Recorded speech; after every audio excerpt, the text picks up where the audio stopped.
অথবা বিক্রেতা, কিন্তু আসলে তো তা নয়। যিনি বিক্রেতা তিনিও ভোক্তা, তিনি অন্য কোনো জায়গা থেকে পণ্যটা কিনেছেন। হ্যাঁ, তিনি যদি সঠিকভাবে সঠিক পণ্য সঠিক দামে কিনতে পারতেন এবং তাকে যদি তার আপনার লভ্যাংশটা স্থির করে দেওয়া হতো রাষ্ট্র, তাহলে তো উনি আমাদের সাথে এত প্রতারণা করার কথা নয়।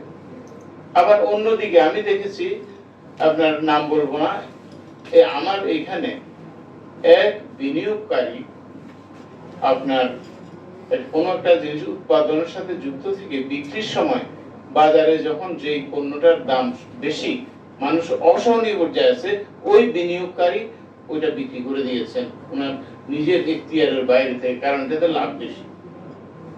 এই যদি হয় অবস্থা, তাহলে আপনি কোথায় যাবেন, কার কাছে যাবেন? আরেকটা বিষয় হলো যে ওই যে যেটা এখানে এনবিআর বা বিএসটি এর প্রতিনিধি আসলে ভালো হতো।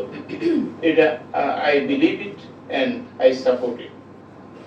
কারণ ভোক্তা অধিকার সংরক্ষণ অধিদপ্তরের যে কাজের যে জুরিসডিকশনটা, সেটা কিন্তু হলো আইনের যারা লঙ্ঘন করবে সেটা প্রয়োগ করবে। কিন্তু বিনিয়োগে কি কোন প্রসেসে বিনিয়োগ হবে, কোনটা সবচেয়ে সুস্থ বিনিয়োগ মানে পরিবেশ, যেটাকে আমরা বলি যে ইনভেস্টমেন্ট ক্লাইমেট, সেটার জন্য তো দায়ী সংগঠনগুলো ভোক্তা অধিকার নয়, সেটার জন্য শিল্প মন্ত্রণালয়, সেটার জন্য আপনার বিসি, তার জন্য আছে বাণিজ্য মন্ত্রণালয় আমদানি রপ্তানির বিষয়টা দেখবার জন্য। আবার বাণিজ্য মন্ত্রণালয়ের একাধিক উইং আছে, আমদানি রপ্তানি, international trade, so and so. কিন্তু ভোক্তা অধিকার কি বাণিজ্য মন্ত্রণালয় সব কাজ বাস্তবায়ন করবে? Is it possible? আমাকে কি সে ম্যান্ডেট দেওয়া হয়েছে? আমার জুরিডিকশন কি, আমার সার্টিফিকেট কি? সেটা একটা বড় প্রশ্ন। আমি আমার সীমা লঙ্ঘন করলে তখন দেখা যাবে যে ভালো কিছু হবে না। এই দেশের সীমা লঙ্ঘনই সমস্ত অনিয়ম করেছে। প্রত্যেকে যার যার সীমা লঙ্ঘন করে কাজ করার চেষ্টা করেছে, কিন্তু পরিণামে এটা রেজাল্ট অত্যন্ত বেদনাত্মক হয়েছে, পেইনফুল হয়েছে, হয়ে চলেছে অলরেডি। যেমন ধরেন, আমাদের সরকারকে এখন কেউ বিশ্বাস করে না, এটা সত্য। আমি এটা যদি অস্বীকার করি, আমি সত্যকে অস্বীকার করি। এক, হয়রানি হয়।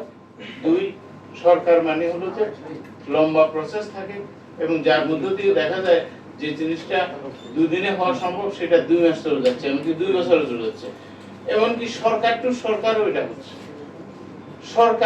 সরকারের একটা ডিপার্টমেন্টকে অপর ডিপার্টমেন্টকে যখন সার্ভিস নিতে যায়, তখন বুঝে সরকার কি জিনিস। তাহলে এই সরকারটা হওয়া উচিত অত্যন্ত আপনার যেটাকে বলা হচ্ছে যে ফ্লেক্সিবল এবং কুইক, যাতে সাড়া প্রদান করতে পারে। সরকার তো আর কিছু না, জনগণের জন্য সরকার। সেই আব্রাহাম লিঙ্কন বলেছেন, government of the people, by the people, for the people. এটাই সরকার।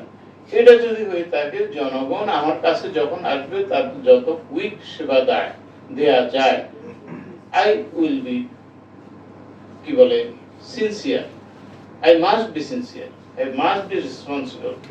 কিন্তু আমাদের এখানে কি রেসপন্সিবিলিটি সরকার শো করে? কতটুকু করে? এখন আপনারা বলবেন, আপনি সরকার হয়ে এসব কথা বলছেন কেন?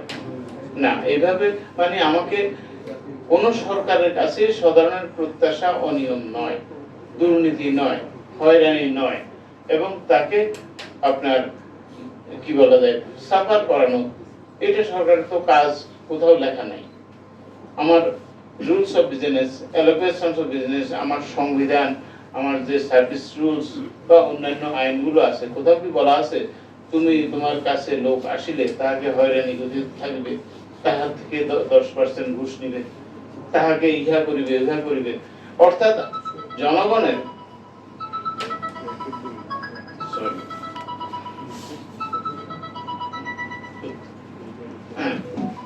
অর্থাৎ আমরা রাষ্ট্রকে সুস্থ কোন রাষ্ট্র, মর্যাদাবান জাতি তৈরি করার জন্য রাষ্ট্র তৈরি করতে আজ পর্যন্ত ব্যর্থ হয়েছে স্বাধীনতার 54 বছর পরে। দারুণ ভাবে আমরা ব্যর্থ, শুধু ব্যর্থ নয়, দারুণ ভাবে ব্যর্থ আমি বলবো।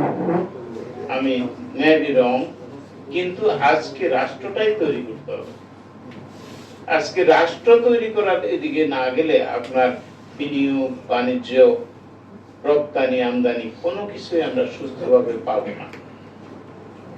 ফর এক্সাম্পল, আমরা অটো চালাই, এখানে আমি একটা অভিযোগ পেলাম যে অটোর যে ব্যাটারি যিনি সাপ্লাই দেন অফিসিয়ালি, তার থেকে আনঅফিসিয়াল ওই ব্র্যান্ডে এই দেশে ব্যাটারি চলছে বেশি, এবং এই দেশ এবং ওই দেশের দুষ্টরা মিলে এখানে এই টঙ্গীতে নাকি আপনার গাজীপুরে বিশাল ফ্যাক্টরি আছে, কোটি কোটি টাকা এখানে করা হচ্ছে।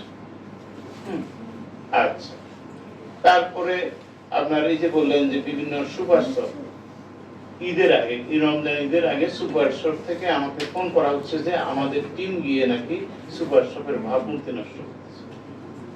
তো আমার প্রশ্ন করলাম যে আপনার ভাবমূর্তি আপনার সাথে আমার টিমের এখানে ভাবমূর্তি নষ্ট করার কি ভূমিকা? ওনারা কি অন্যায় কিছু করতেছে? না, ওনারা আসলে আমাদের ভাবমূর্তি নষ্ট হয়। আমি যেটা বুঝলাম না। আমার টিমের সরকার দায়িত্ব দিয়েছে যে কোথাও যদি আইনের ব্যত্যয় হয় তাহলে সে ব্যবস্থা নেবে। আপনাদের কেউ যদি কোনো আইনের ব্যত্যয় না করে, ওনারা ঘুরে ফিরে চলে আসবে। ওনাকে তো বলা হয় না যে জবরদস্তি করো, তুমি অমুককে ধরো, অমুককে ইয়ে করো।